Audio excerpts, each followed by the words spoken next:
ام المومنین سیدہ عائشہ رضی اللہ تعالی عنہا بیان فرماتی ہیں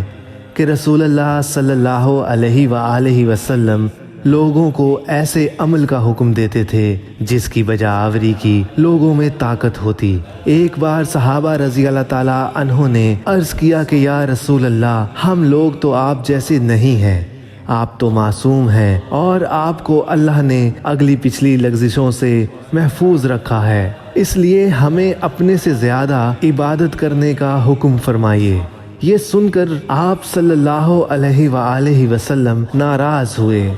حتیٰ کہ خفگی آپ صلی اللہ علیہ وآلہ وسلم کے چہرے مبارک سے ظاہر ہونے لگی۔ پھر فرمایا کہ بے شک میں تم سب سے زیادہ اللہ سے ڈرتا ہوں اور تم سب سے زیادہ اسے جانتا ہوں،